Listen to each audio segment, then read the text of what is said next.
ലക്ഷദ്വീപിലെ മുഴുവൻ പണ്ടാര ഭൂമിയും പിടിച്ചെടുക്കുവാൻ ഉത്തരവ്. എല്ലാ ദ്വീപിലെയും ഭൂമി പിടിച്ചെടുക്കുവാനാണ് ജില്ലാ കളക്ടറുടെ ഉത്തരവ്.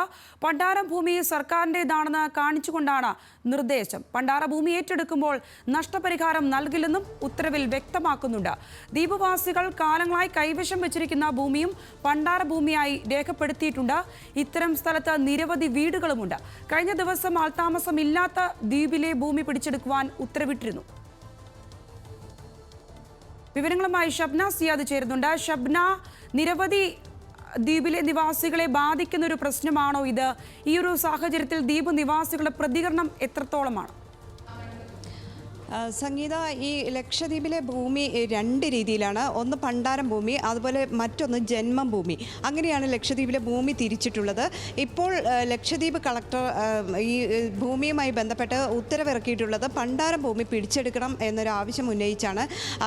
നേരത്തെ തന്നെ ജനവാസമില്ലാത്ത രണ്ട് ദ്വീപുകളിൽ, അതായത് ബംഗാരം, തിന്നക്കര ദ്വീപുകളിലെ പണ്ടാരം ഭൂമി പിടിച്ചെടുക്കാനുള്ള നടപടിയുമായി ഭരണകൂടം മുന്നോട്ട് പോയിരുന്നു. അതിനുശേഷമാണ് ഇപ്പോൾ ആൾതാമസമുള്ള കവരത്തി, മിനിക്കോയി, അഗത്തി തുടങ്ങിയ ദ്വീപുകളിലെ പണ്ടാരം ഭൂമി പിടിച്ചെടുക്കുന്നതിന് വേണ്ടിയിട്ടുള്ള ഉത്തരവ് പുറപ്പെടുവിച്ചിട്ടുള്ളത്. 10 ദിവസത്തേക്കുള്ള സമയമാണ് നൽകിയിട്ടുള്ളത്. ഈ 10 ദിവസത്തിനുള്ളിൽ ഏതെങ്കിലും തരത്തിലുള്ള ആക്ഷേപമുണ്ടെങ്കിൽ അറിയിക്കാനാണ് നിർദ്ദേശം. ഈ പണ്ടാരം ഭൂമി എന്ന് ഇവർ അവകാശപ്പെടുന്നത് തന്നെ സർക്കാർ ഭൂമി കയ്യേറിയിട്ടുള്ളതാണ്, അല്ലെങ്കിൽ സർക്കാർ ഭൂമി നേരത്തെ കൃഷി ആവശ്യത്തിനും മറ്റും പാട്ടത്തിന് നൽകിയിട്ടുള്ളതാണ്. ഈ ഭൂമി സർക്കാരിൻ്റേതാണ്. അതുകൊണ്ട് തന്നെ വികസന പ്രവർത്തനങ്ങളുമായി ബന്ധപ്പെട്ട് ഈ ഭൂമി തിരിച്ചു പിടിക്കാം എന്നൊരു നിർദ്ദേശമാണ് നൽകിയിട്ടുള്ളത്. പ്രത്യേകിച്ച് ഈ ഉത്തരവിൽ തന്നെ വ്യക്തമാക്കുന്നത് സ്കൂള്, റോഡ്, അതുപോലെ ടൂറിസം, അത് തന്നെയാണ് എടുത്തു പറയേണ്ടത്. ടൂറിസം പദ്ധതിക്ക് വേണ്ടിയും ഇത്തരത്തിൽ ഭൂമി പിടിച്ചെടുക്കാൻ അധികാരികൾക്ക് അവകാശമുണ്ട് എന്ന രീതിയിലുള്ള ഉത്തരവാണ് ഇപ്പോൾ പുറപ്പെടുവിച്ചിട്ടുള്ളത്. ഈ ഉത്തരവ് പ്രകാരം 10 ദിവസത്തിനുള്ളിൽ ഏതെങ്കിലും തരത്തിലുള്ള ആക്ഷേപമുണ്ടെങ്കിൽ അറിയിക്കാം, കൃത്യമായ രേഖകളുണ്ടോ എന്ന് അറിയിക്കാം എന്നാണ് നിർദ്ദേശം. അതുപോലെ എല്ലാ ഡെപ്യൂട്ടി കളക്ടർമാർക്കും ഇത് സംബന്ധിച്ചുള്ള അറിയിപ്പ് പോയി കഴിഞ്ഞു. സാഹചര്യത്തിൽ പുനരധിവാസം അവരുടെ സംബന്ധിച്ച് എന്തെങ്കിലും വ്യക്തത അപ്പോൾ ഭരണകൂടം നൽകുന്നുണ്ടോ? അവരുടെ പുനരധിവാസം എത്തരത്തിലായിരിക്കും? സംഗീത, അതൊരു വലിയ പ്രശ്നമായി നിലനിൽക്കുന്നു. അഗത്തിയിൽ തന്നെ നമുക്ക് മനസ്സിലാക്കാൻ സാധിക്കുന്നു 154 വീടുകൾ, അതുപോലെ 5 കടകൾ, ഇത്രയും വീടുകൾക്ക് നോട്ടീസ് നൽകിയിട്ടുണ്ട്. അതുപോലെ മറ്റ് ദ്വീപ്, കവരത്തി പോലെയുള്ള ജനവാസ മേഖലകളായ ഈ ദ്വീപുകളിലും ഇത്തരത്തിൽ നോട്ടീസ് ഭരണകൂടം നൽകിയിട്ടുണ്ട്.